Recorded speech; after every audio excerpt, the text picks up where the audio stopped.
the President of the Republic of Ghana, the royal son of the son of the Asoma clan of Ghana, the grandson of Achim that drinks from River Brim, the royal son of an Achim man that creates a settlement and develops it from generation to generation, a great warrior that Ghana rests on your shoulders. You have advertised Ghana to the whole world by making it very attractive. Nana, you have come to your royal home Eastern region. You are mostly welcome. Yes, that is he. He is the one. Ghana's president, Nana Addo Akufo-Addo, the man of wisdom. You promise and you deliver. You promise Ghanaians that you will make all senior high and technical vocational schools in Ghana free. You said it and you have done it. Just for the love you have for the ordinary Ghanaian. Because of your free SHS technical and vocational education, all Ghanaian children attend school free, no matter where you are and where you come from. Good father, Nana Addo, the father of the orphans, you have made going to school very easy and attractive. Ghanaian students salute you. All parents say thank you. It is an uncultivated land that is called deep forest. Your Excellency, the people in the Eastern region are so amazed for you hosting the Independence Day anniversary in the region. The 11 paramounts, their chiefs, and queen mothers in the region are most grateful for this honor. Mr. President, Doku's grandson, Your Excellency, it is time for you to deliver your inspiring message to the people of Ghana. We humbly request that you take your majestical walk to the days and speak. Speak to your people. Thank you.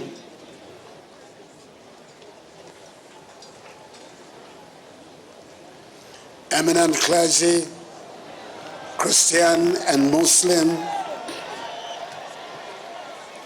the President of the Republic of Côte d'Ivoire, our special guest, His Excellency Alassane Ouattara, First Lady, Vice President and Second Lady, Madam Chief Justice and spouse, the representative of the Chairperson and other members of the Council of State, Chief of Staff of the Office of the President and officials of the Presidency, Eastern Regional Minister, Ministers and Deputy Ministers of State, Members of Parliament, Metropolitan, Municipal and District Chief Executives, leaders of political parties, the Chief of Defense Staff, and Service Chiefs of the Ghana Armed Forces, the Inspector General of Police, heads of other security services, men and women of all the security services, President and members of the Eastern Regional House of Chiefs, Omahene of the New Drabin Traditional Area and other traditional rulers, the Dean and members of the Diplomatic Corps, students, residents of Akufo-Addo, fellow Ghanaians, ladies and gentlemen.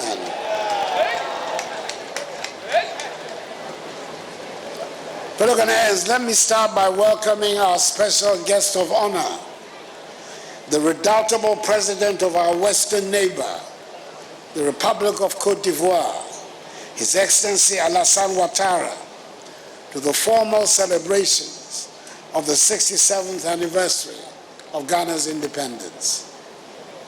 I thank the children from across the country for their excellent march.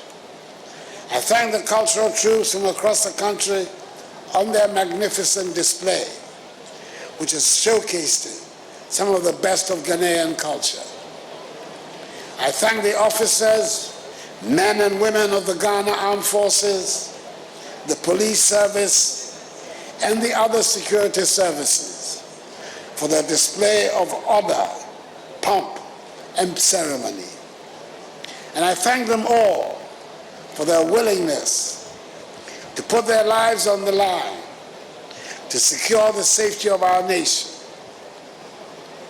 the peace of our society, and the sanctity of our property. I'm sure it is not too late to extend warm congratulations to you, Monsieur le Président, and your country on staging a most successful AFCON and the dramatic exploits of your national team that ended in your winning the continental competition and being crowned African football champions.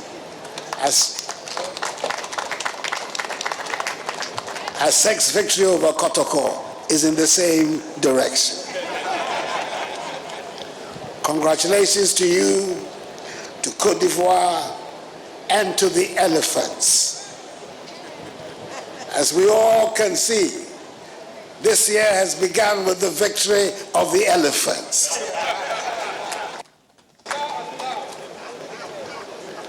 I'm afraid that over here in Ghana, this is a competition we would much rather not remember or even talk about. But Ghana and Côte d'Ivoire are good neighbors, and we cannot begrudge your excellent performance and learn from the many lessons that AFCON 2023 has to teach. Welcome to Ghana, Monsieur le Président, and thank you very much for honoring our invitation and joining us for our independence anniversary celebrations. Ghana is your home. The relationship between our countries is as it should be, for we share a common boundary, a common history, and a common culture, including common languages, and as we would both say, Akwaba.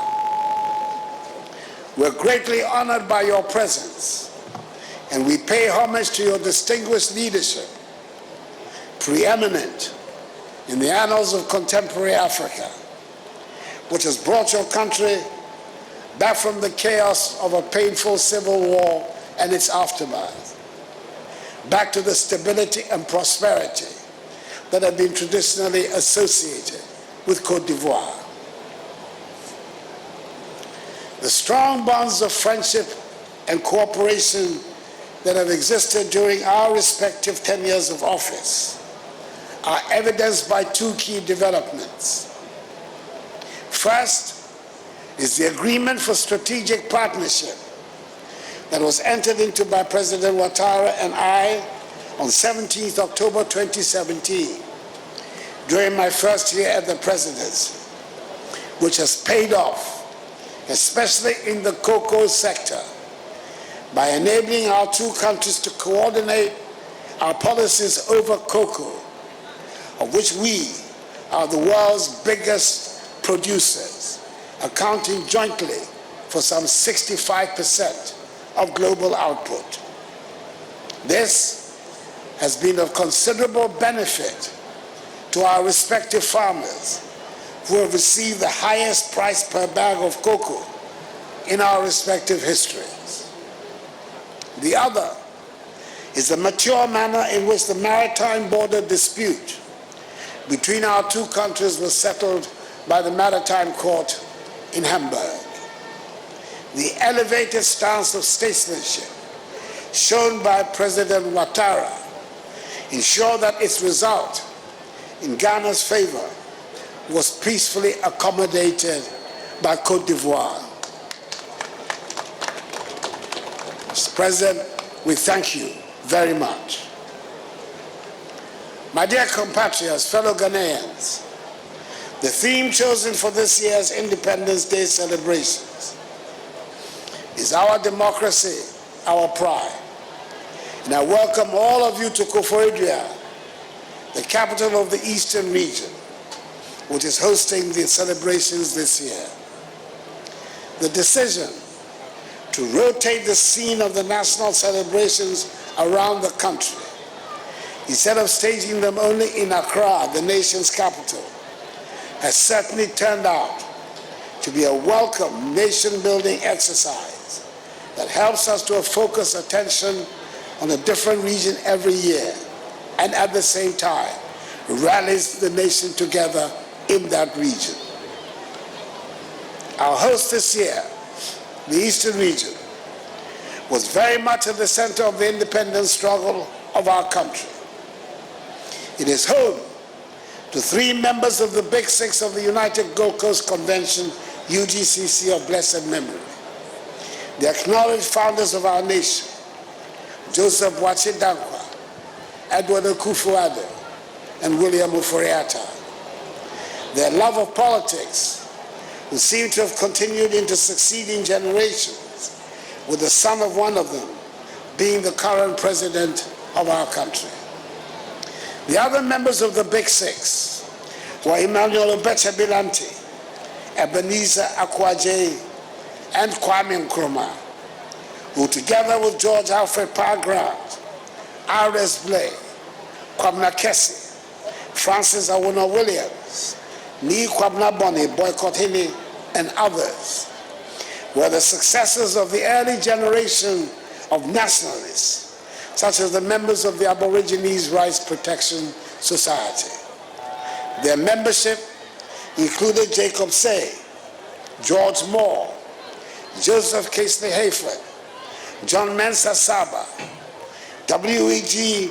Kwabena Sechi, J.W. de Graaf Johnson, J.P. Brown, and others, who protected our lands from the grasp of the greedy imperialists and who initiated the first phase of our struggle for national independence. On such a day, we must also remember the contribution of Yaa Asantewaa, Thomas Hutton Mills, James Kwegyir Aggrey, Sergeant Ajete, Corporal Atipo, Private Odate Lamte, V.B. Annan, Jimmy Quistas, Mabel Dove, Akwasho Soso, Dede Asikinshan, Komla Adoli Bedema, Kojo Botsio, Kofi Bako, Krobo Eduse, Nancy Tibo, Mumuni Bawumia, S.D. Domo, Kofi Abrefa Busia, Joe Apia, Victor Owusu, R.R. Ramponsa, Bafo Seyakoto, Modesto Apalu, S.G. Anto, Yakubu Tali, and Ephraim Amu to the liberation of our country and to the birth of our democracy.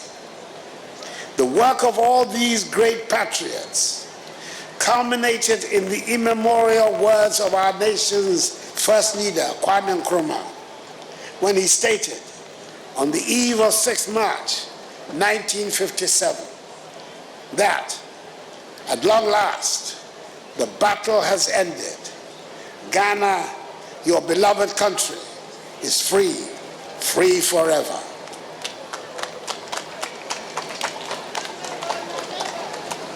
Today, the eastern region is of course not the geographic east of Ghana, but it retains a nomenclature from the colonial days when it was the eastern border of what was the Gold Coast colony.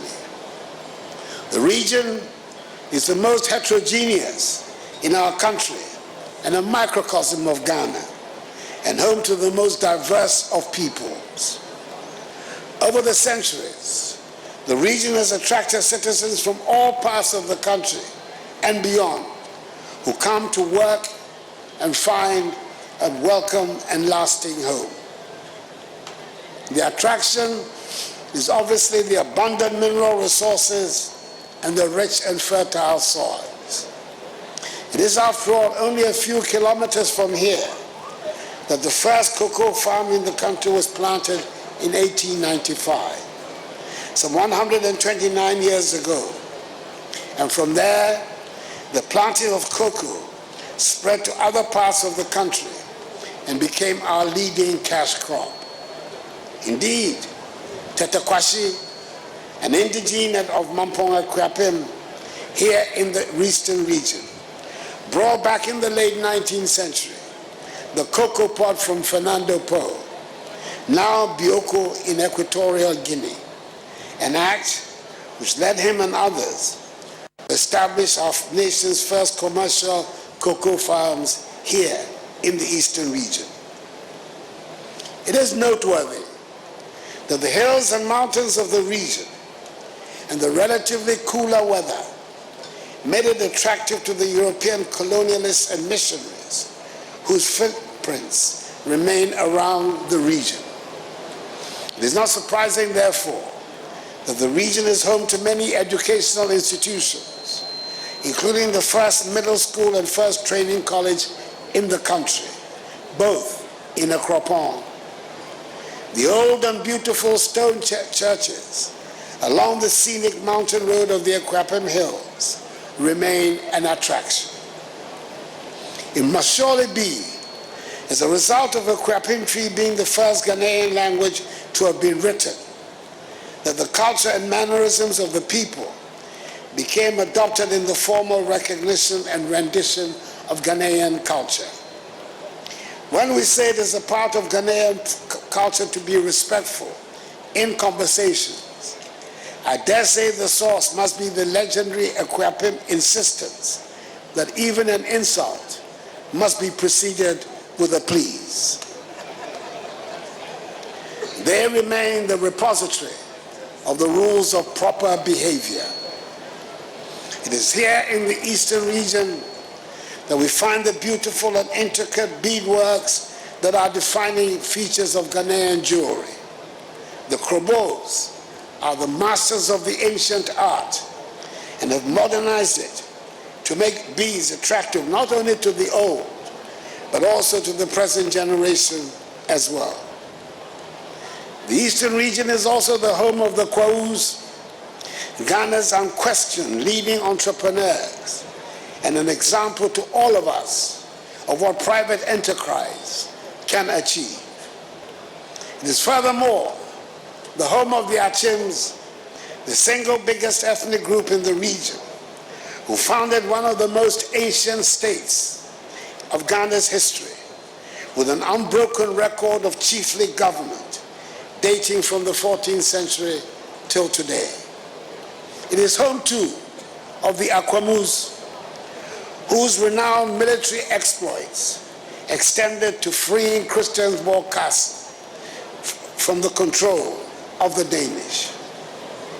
I've mentioned specific groups that make up the eastern region, but as I stated earlier, it is a region where the whole of Ghana merges into a melting pot and lives in harmony, and different groups feed on the strength of each other for the good of the whole. This is the same scenario that is played on the national scene, where different people have come together to form the Ghanaian nation and a national identity for the past 67 years. Fellow Ghanaians, we have good reason to choose as our theme and to celebrate our democracy, our pride, at this 67th anniversary of our independence.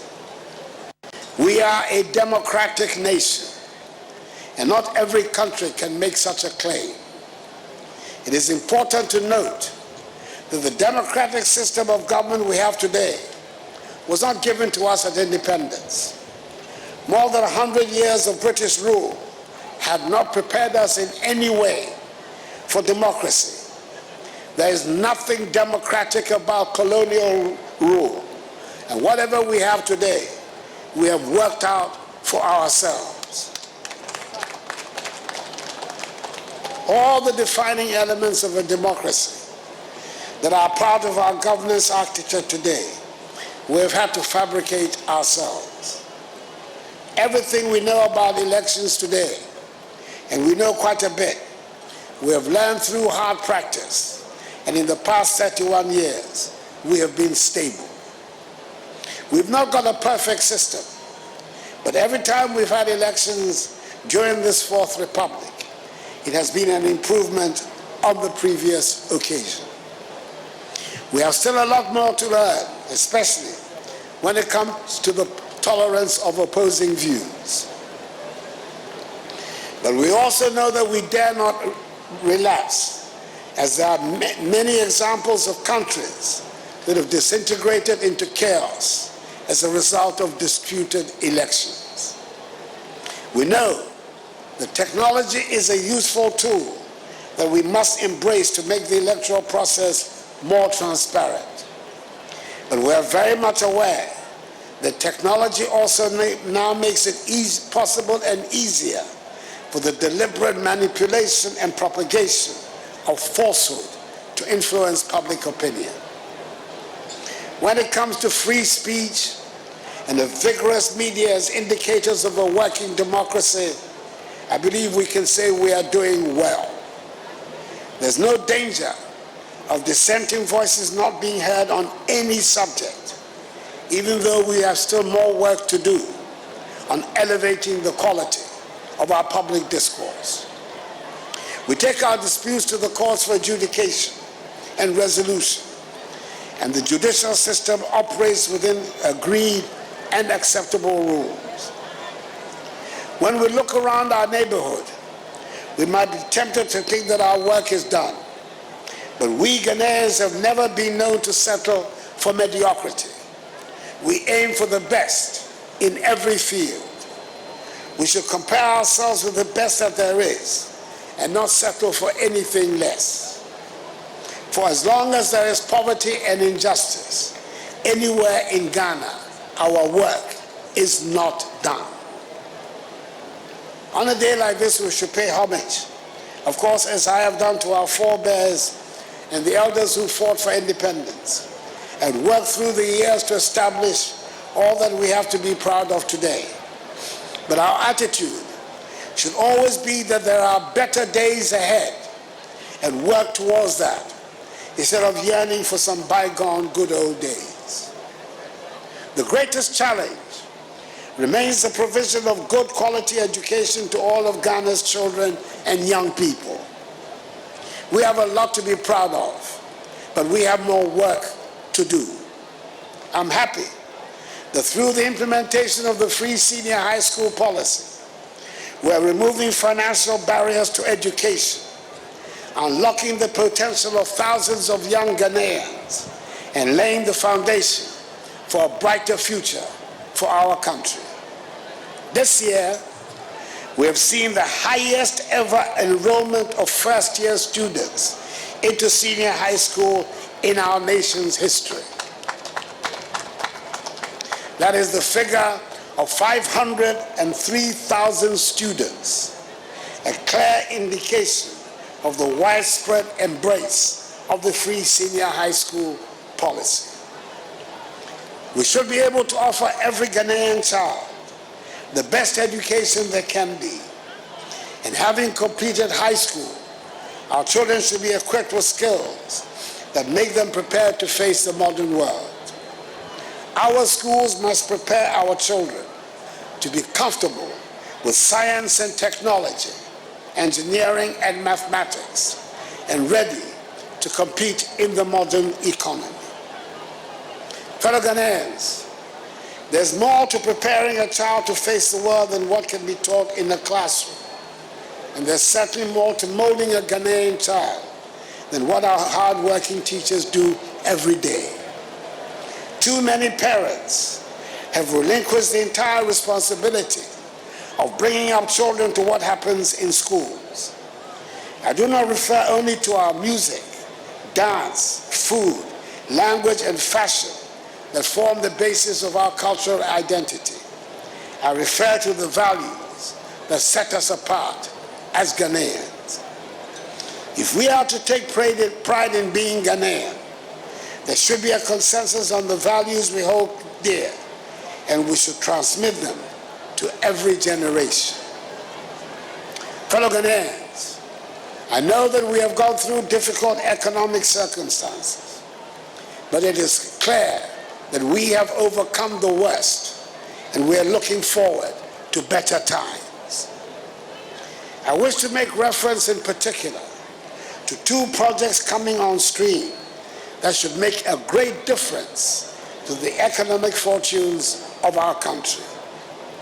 I refer to the successful selection of strategic partners that will work with the Ghana Integrated Aluminum Development Corporation, GIADEC, to build a new alumina refinery and develop mines at Nyinahini in Pasaso as 3 or 4 projects being executed under the Integrated Aluminum Industry AI projects. I witnessed the signing of 2 agreements in Accra recently. Firstly, between GIADEC, a wholly owned public entity, and Rockshore International, a wholly owned Ghanaian private company, selected after a rigorous process as a strategic partner to develop a mine at Minahini in Pasaso. And secondly, between GIADEC and Miscellaneous SA, a leading global industrial and energy company, which entails the development of a second mine at Minahini in Pasaso and the establishment of an aluminum refinery. We are finally coming to the end of decades of exporting raw bauxite from the country.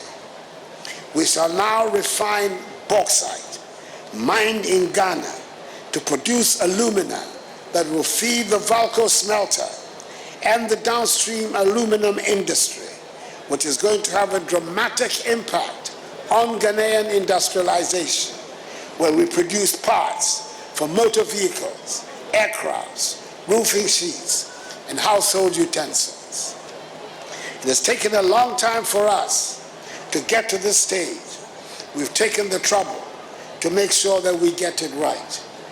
As an indigene, it is my hope that once litigation over the Atewa forest range in Chebi is settled, we will be able to develop also the Chebi bauxite mine and refinery that will help deliver employment and high-paying jobs for our people, and also ensure integration and value addition across the bauxite aluminum value chain. The other major project that is coming on stream, which is bound to make a dramatic change to the economy, is the Ada Songor Salt Project, being spearheaded by Electrochem Salt Mine Limited, led by the dynamic Ghanaian entrepreneur, Mr. Dan McCaughey, aka McDan.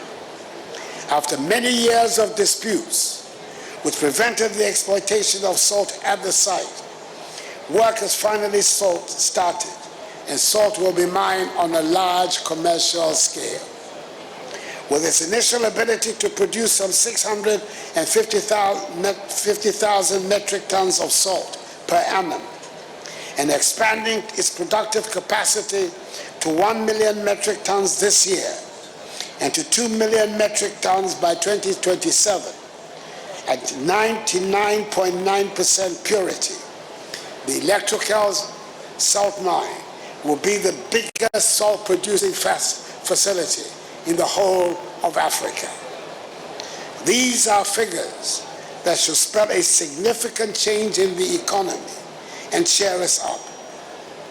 I am optimistic that together with other initiatives of this government, we are on the verge of a breakthrough in our economic fortunes. I must mention another important ingredient in the democratic structure which is needed for prosperity, which is the rule of law. Businesses can only prosper in an atmosphere that guarantees the rule of law. My compatriots, fellow Ghanaians, the rule of law is not an alien concept.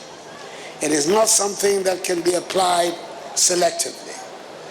For it to be effective and have a positive influence, it must be applicable to all aspects of our lives and to all of us, on the streets, in offices and workplaces, to junior officials and chief executives, to traditional leaders and members of parliament, to famous artists, sportsmen and footballers, and yes, to the president too. We cannot hope for economic prosperity without adhering to the rule of law. There are few amongst us who equate the freedom that was proclaimed at the arrival of independence with the freedom to ignore the rules and regulations that should guide our lives. Aspirations for prosperity go hand in hand with the discipline necessary for the rule of law.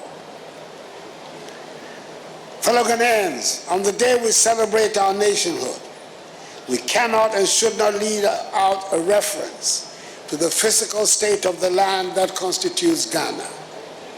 We cannot claim to love Ghana when we treat with such disdain and total careless abandon the forests, the rivers, the vegetation, the creatures, and the soils that make up Ghana. The Almighty has been kind and generous to us, and our beautiful land deserves to be treated with tender, loving care. Unless we change how we treat the land, future generations will not recognize the Ghana they read about in the land we bequeath to them. I stay firm in my conviction that extracting the minerals we have been blessed with should not lead to the destruction of the forests and rivers. We should all dedicate ourselves anew to taking care of Ghana. I must at this stage reaffirm government's continued commitment to providing the support for victims of the recent extensive flooding in downstream communities in the Greater Accra, Eastern, and Volta regions, caused by the spillage of the Akufo-Addo Dam last year, and necessary action which was taken to maintain the dam's structural integrity. As set out in the 2024 budget, government has set aside 220 million cedis, of which 80 million cedis has already been released by the Ministry of Finance to support the ongoing rehabilitation efforts for the affected communities. Government will stop at nothing to restore normalcy to the lives and livelihoods of all affected persons. Fellow Ghanaians, on Friday, 8th March, the 13th African Games will be officially opened in Accra, and we shall be playing host to 53 African nations that will participate in the Games. We've gone to a lot of trouble and expense to be able to stage the Games, and we are expecting them to be successful. I'm looking at our guest of honor, President Alassane Ouattara, and I wonder if I should draw some parallels.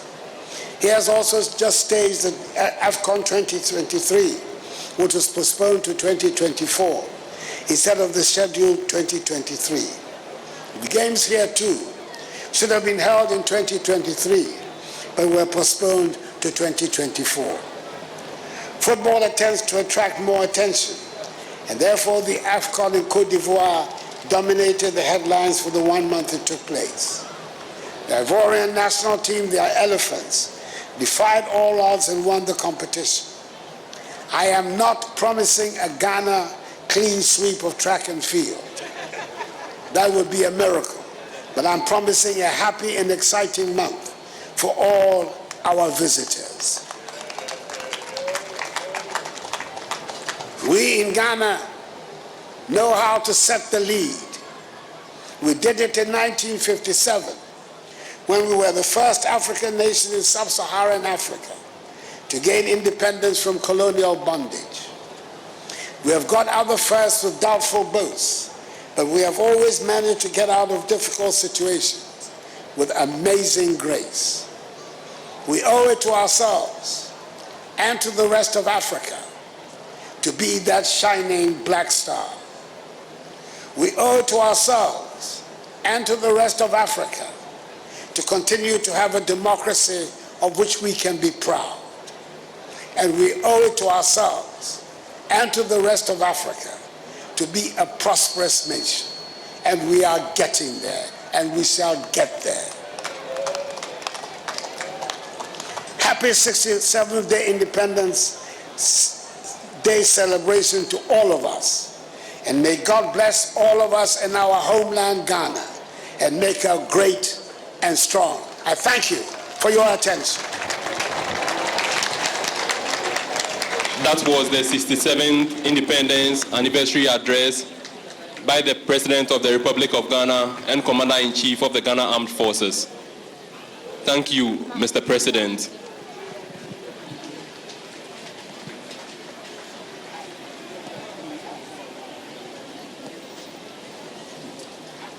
the parade commander will shortly invite the Forces Sergeant Major, Chief Warrant Officer Addo Daniel, to lead the contingent to give 3 hearty cheers to the President of the Republic of Ghana and a powerful yell for Mother Ghana.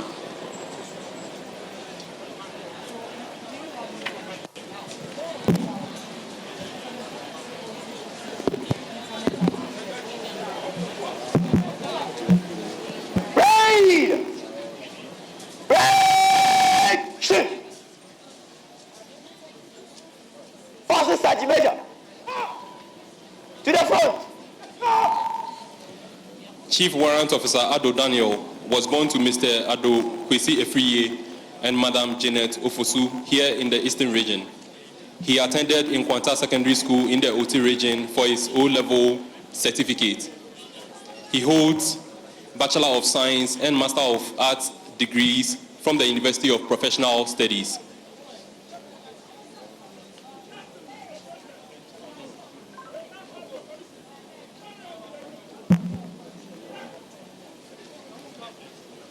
Chief Warrant Officer Addo has attended all requisite career courses commensurate with his rank.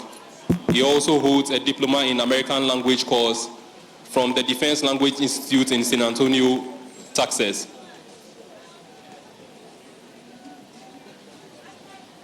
The parade will remove headdress. Remove!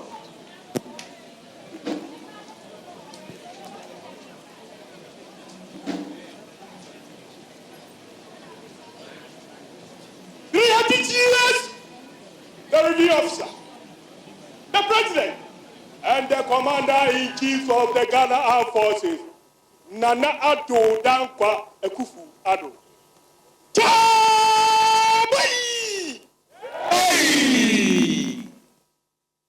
Chabai!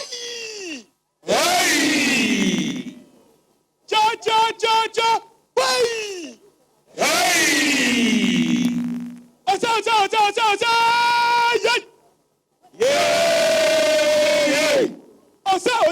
Asa! Yay! Yay! Ghana! Ghana!